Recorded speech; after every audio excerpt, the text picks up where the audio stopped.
যদি বেশি বেশি ভক্তি দেখানো হয়, কারো যদি বেশি ভক্তি থাকে, সেগুলো যদি শাস্ত্র সিদ্ধান্তের অমিল হয়, তাহলে সেগুলো বর্জন।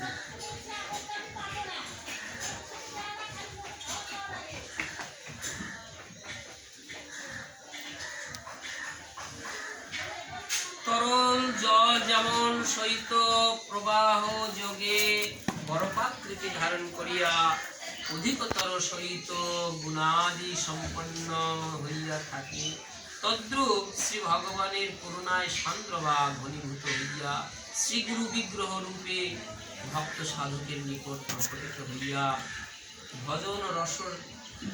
ভজন রসধারায় সাধকের ত্রিতাবদগ্ধ হৃদয়কে সুশীতল করত শ্রী ভাগবত পদ্মে প্রেম সেবাদানে তাকে ধন্য করিয়া। শ্রী গুরুদেব কে? এই গুরু শব্দ কোথা থেকে এসেছে? গুরু মানে কি? আমাদের শাস্ত্র বলছেন যে তরল জল যেমন শৈত প্রবাহ যোগে বরফাকৃতি হয়, আকার ধারণ করিয়ে সেটা যেমন তদ্রূপ ভগবানের করুণা ঘনীভূত আকার, ঘনীভূত রূপ ধারণ করে যে বস্তুর সৃষ্টি হয় তাই হলেন শ্রী। তাহলে শ্রী গুরুদেবের স্বরূপই হচ্ছে শ্রী ভগবানের পূর্ণভাবে বিগ্রহ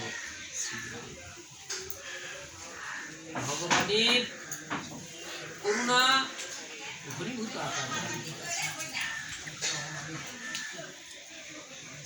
ভগবান তার সৃষ্টি জীবকে নিজের কাছে তিনি নাম রূপে, ধাম রূপে, গ্রন্থ রূপে, গুরু রূপে, ভক্ত বৈষ্ণব রূপে নিজেকে সরিয়ে রেখেছেন। আজকে বললেন মায়ামুগ্ধ জীবের নাহি শত কৃষ্ণ জ্ঞান, জীবের কৃপায় কৃষ্ণ করিলেন বেদ পুরাণ। অনাদিকালের কৃষ্ণ বহির্মুখতায় জীব সেই পরম করুণাময় ভগবানকে ভুলে মায়ার দ্বারা মুগ্ধ হয়ে অনিত্য বস্তুকে সত্য বলে মনে করে সেই পরম আনন্দ স্বরূপ ভগবানের চরণ থেকে দিচ্ছে। তাই আবার সেই চরণে সংযোজন করবার জন্য ভগবান নিজেকে বিস্তার করলেন। সেই বিস্তারেরই একটি পরম স্বরূপ শ্রী গুরুদেবের এই করুণা সর্বত্রই প্রবাহমান। আজও আচার্যগণ ভগবানের সেই করুণা ধারা জগতে প্রবাহমান রেখেছে, যে ধারায় সংযোজিত হলে জীবের সমস্ত দুঃখ দূর হয়ে সেই অখণ্ড চির আনন্দ, চির সুখের আলয়ে জীব উপস্থিত হতে পারে। চৈতন্য চরিতামৃতে কবিরাজ গোস্বামী পাদ বলছেন,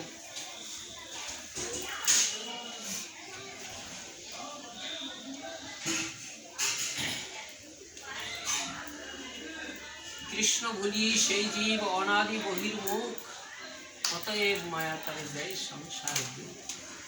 মায়ার কবলে জীব লাথি ঘুটা খায়, ভ্রমিতে ভ্রমিতে যদি সাধুবদ্ধ পায়, তার উপদেশ মন্ত্রে পিশাচি পালায়, কৃষ্ণ ভক্তি পায় তবে কৃষ্ণের নিকটে যায়। অনাদিকাল থেকে কৃষ্ণ বহির্মুখতায় নিরন্তর অনন্ত দুঃখ ভোগ করছেন। কিন্তু ইচ্ছা করলেই এই যে সদ্গুরু চরণাশ্রয় গ্রহণের মধ্য দিয়ে মহাজনের আনুগত্যে, আমাদের গোস্বামীগণের আনুগত্যে সেই ধারায় যুক্ত হয়ে সমস্ত দুঃখকে সে শেষ করে দিতে পারে।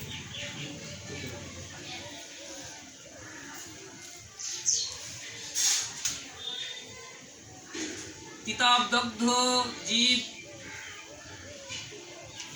নিরন্তর উদ্দীপিত হচ্ছে সেই কৃষ্ণ ভুলে থাকার কারণে। তাই শ্রী গুরুদেব ভগবানের সেই ঘনীভূত শক্তি, ঘনীভূত রূপ, সেই বরফের ন্যায় তরল জল যেমন বরফাকৃতি হয়ে সেইটা তত্ত্বকে শীতল করে, তদ্রূপ শ্রী ভগবানের ঘনীভূত রূপ শ্রী গুরুদেব তপ্তদগ্ধ জীবকে চিরশীতল করবার জন্যই তিনি আবির্ভূত হয়েছেন। শ্রীলা ঠাকুর মহাশয় প্রথমে শ্রী গুরু বলিয়া গুরুতত্ত্বের ইঙ্গিত করিয়াছেন। শ্রী শব্দে প্রেম সম্পদ, সেই সম্পদ যাহার আছে তিনি হচ্ছেন শ্রী গুরু। শ্রী শব্দে প্রেম সম্পদ, সেই সম্পদ যার আছে তিনি হচ্ছেন শ্রী গুরু। যে সেই গুরু হতে পারে না, গুরু হতে গেলে তাকে প্রেম সম্পদ অর্জন করতে হবে। তাহলে প্রেম সম্পদ অর্জন করতে হবে। তাহলে প্রেম কাকে বলে? আমাদের মহাজন বলছেন,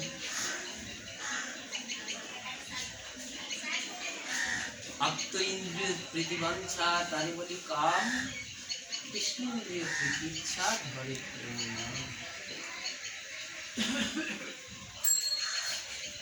আমরা তো সব কিছু নিজের সুখের জন্য, গোবিন্দের প্রীতার্থে, গোবিন্দের সুখের জন্য কতটা গোবিন্দের প্রীতির জন্য আমরা করছি আর কতটা নিজের সুখের জন্য করছি, এটাই বুঝছি।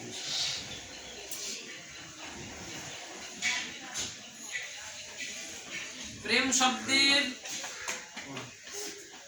ব্যাপক ব্যাপকত্ব রয়েছে, বহুগুরুত্ব রয়েছে। এই বিশাল শব্দের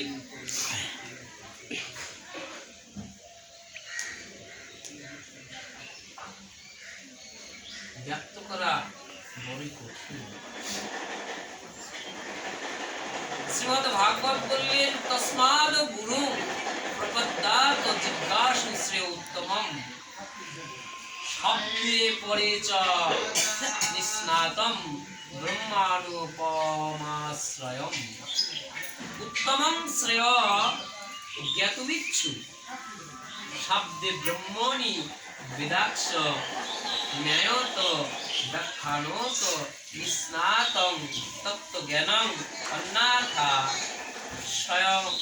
সংশয় নিরাশ কৃত্তা যোগাত, পরে চ ব্রহ্মাণি অপরণানুভবেন নিস্নাতং অন্যাথা বোধয়ঞ্চরাযোগাত, পরব্রহ্ম নিস্নাত দুত্তাপমাহ উপাশ্রয়মিতি। তাৎপর্য এই যে, যিনি উত্তম শ্রেয় বা পরম মঙ্গলময় ভক্তি তত্ত্ব জ্ঞাত হওয়ার জন্য ইচ্ছুক, তিনি শব্দ ব্রহ্মে নিস্নাত, অর্থাৎ ভক্তি শাস্ত্রে পরঙ্গত বা তত্ত্বজ্ঞ এবং পরব্রহ্মে নিস্নাত অর্থাৎ ভক্তি লাভে শ্রী ভগবানের প্রত্যক্ষ অনুভব প্রাপ্ত শ্রী গুরু চরণাশ্রয় করবে।